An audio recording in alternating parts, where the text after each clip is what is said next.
It's a great joy to be here this evening and to be a part, however small, of this introduction to the work and relevance of the Loyola Institute, a most welcome and recent initiative with which I have the good fortune to be associated as the chair of the Loyola Institute Trust. The Trust, an autonomous body of 8 religious congregations, was established to support the development of the new institute and to promote its ethos and identity. As part of that support, the congregations have established an endowment fund to facilitate the development of the institute, a practical and pragmatic way of showing their support for this important initiative. It is perhaps to be expected that the religious congregations would welcome the establishment of the new institute and be committed to its development. The opportunity to widen access to university education and research in Catholic theology is important. But that is not the only reason for their commitment. In the view of the congregations, in the view of the orders, there is an affinity between Catholic theology and the work of the university that is all too often overlooked. Catholic theology is a field of study that predates the earliest universities and formed part of their core curriculum. It is a discipline to which many great intellects have contributed. In earlier centuries, Augustine and Aquinas. In the mystical tradition, John of the Cross and Teresa of Avila. And in modern times, Anne Carr, Eve Congar, Robert Doran, Rosemary Houghton, Catherine Mary Lacuna, Bernard Lonergan, John Henry Newman, Margaret O'Gara, and Karl Rahner, to name just a few. These and many others are part of a rich theological tradition committed to a basic congruence between faith and reason. It is hardly surprising then, given that the scale and depth of that spiritual and intellectual heritage, that Catholic theology has had a long and well-respected presence in college curricula and on university campuses. It is hardly surprising that there are long-established schools of Catholic theology in European and American universities, or that there are endowed chairs of Catholic theology and related studies in many distinguished universities, including Harvard, Duke, Chicago, and Durham. We in the congregations also welcomed the new institute because we believe that theology in a university context provides a place for critical vision, exploration of the tradition, and the opportunity to collaborate with other traditions and with other intellectual disciplines. The university is a chorus of critical voices seeking truth in our time, and the Loyola Institute wants to contribute to that chorus.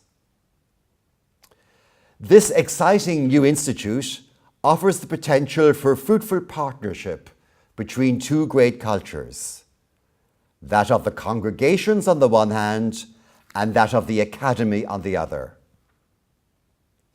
These are institutions disparate in many respects, but with a high degree of complementarity of aims and mission, most notably perhaps with respect to a shared tradition of rigorous scholarship in pursuit of learning and a common commitment to redressing disadvantage, especially among marginalized groups in society, such as the homeless and refugees.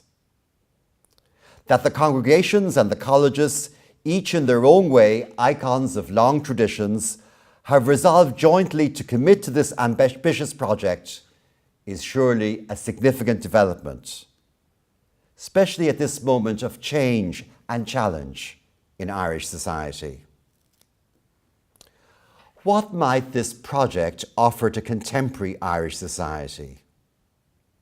I would suggest a rich intellectual and spiritual tradition spanning 2 millennia, a commitment to learning, commitment to academic rigor and to the pursuit of truth, a vision of justice as integral to living the Christian faith, and an appreciation of the unity and interrelatedness of the mysteries of faith. In brief, what it means to be fully human.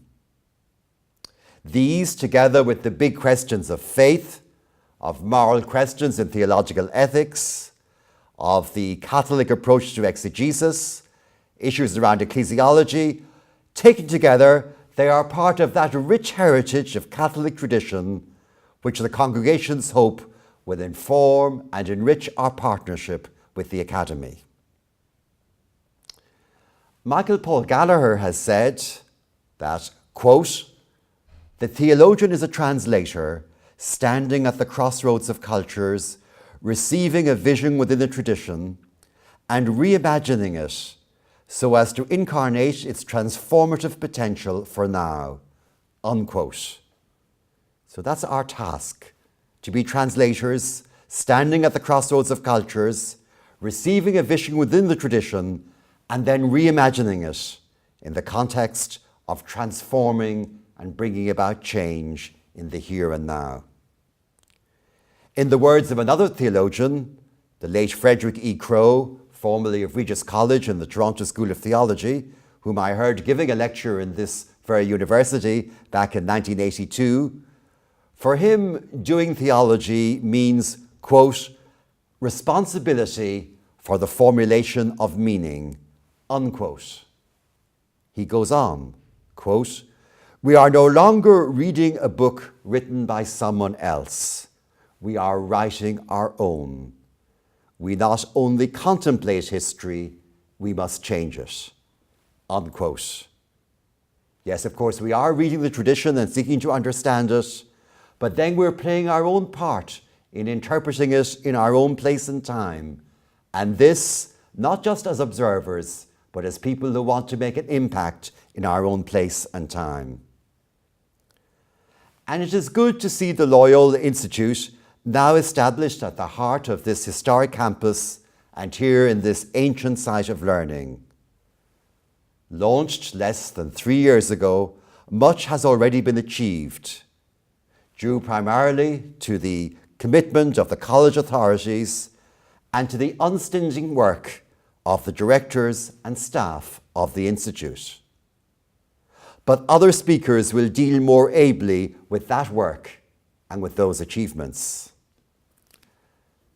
Let it suffice for me to conclude this brief introduction by wishing the Loyola Institute and its future staff and students every success in their work and studies, and by expressing the hope that all of you who have come here this evening will learn much about this growing institute with great potential.